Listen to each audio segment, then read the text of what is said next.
like tremendous suffering and pain. Scary. Demonstrative, commanding, and all persuasive, taking up every minute of your time. I think it's my family. You can't do nothing about it. It's forced upon you. Well, they first started when I was about 18, when I first got my flat. I was more observing them, like listening and observing them inside myself. Like little tiny miniature people almost that were invading my being. 10 voices in the past. Demonic in character, and although they didn't claim to be demonic in any way. Pride, arrogance, different voices, different names. I heard the voice of God speaking to me.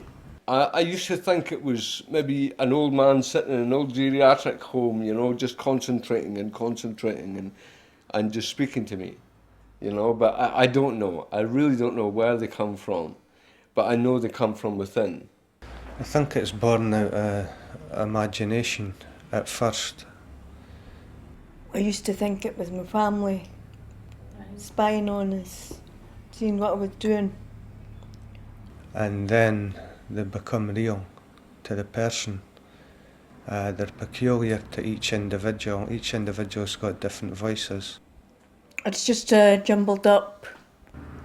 The softness and the comfort and the strength of the voice, the feeling of it, let you know it was something good. Some people hear voices spoken as at their ear, outside their head, but just beside their ear. And other people hear voices actually in their head.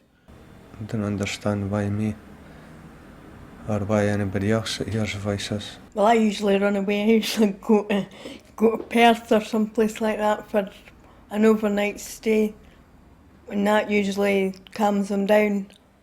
And when I come back, they've disappeared. Voices do a rerun, what I call a rerun. Maybe at the end of this interview, I'll go home and sit down with a cup of coffee, and the voices will say, well, when you said that, it was taken in this way, or taken in that way. It gives me insight into my experience of the day. But it's mostly at night now. I had voices in my heart, and my mind, and my soul. And they took over my bodily functions and everything. I felt my hands were getting moved and about by my voices. There have been times with voices when my voices have accused members of my family of different things, I have a faith, and I still have a faith in God that says that, like He's looking after me. So that helps. I had to take a stance against my voices and say, no, I'm not accepting this. And eventually they came round. The root cause of voices, I would say it was trauma. I went through very, very severe depression. That's how it started. That may have been due to the misuse of LSD in my early 20s. Well, I took a whole load of it, and for no particular reason. And did myself quite a lot of damage, It may have been that. It may have been the excess use of hydrocortisones for eczema. It may have been hereditary. Just getting yourself into routine, structuring your playtime, your rest and your work, having times for social stuff, different things, trying to keep your mind off the voices, and that keeps them at bay for a wee while. And listening to your voices makes them worse. If you're preoccupied and thinking hard about how you're working and how you're getting through the working day, that can distill the voices to a certain extent. Today I've been interpreting for my friend Dee, the lady that I see each week. Voices are really powerful. They're causing her not to want to sit in front of the camera, and with the threat of the things getting worse for her. She says that she's hearing 4 voices, all male, and the voices are so real it's as if someone's speaking to her right now. She says that her voices are evil. She says that coming here to the Haven helps because people here understand. says that when she's sitting in company or she's occupied, the voices aren't as powerful. Working has helped my journey to recovery as well.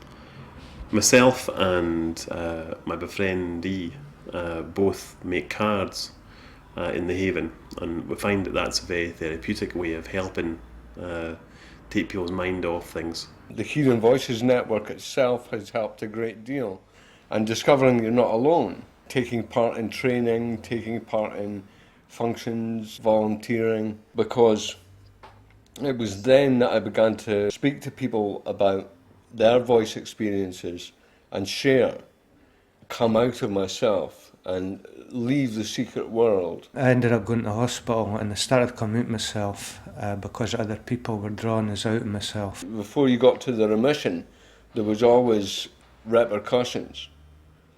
Your voices reacted. Don't speak about what we talk to you about. It's held within the secret society of voices, you know, and I don't believe in secret societies, you know.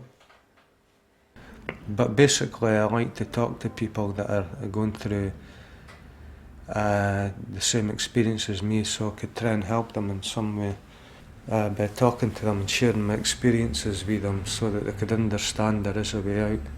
It's a series of little stages and steps that bring you right through recovery. Not all things are spoken, there is the unspoken word.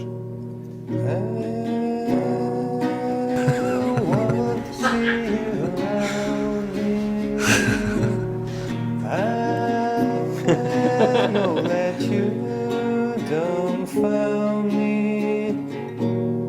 I love it when you look at me. I just want you to touch me. Your touch is way worth more than gold.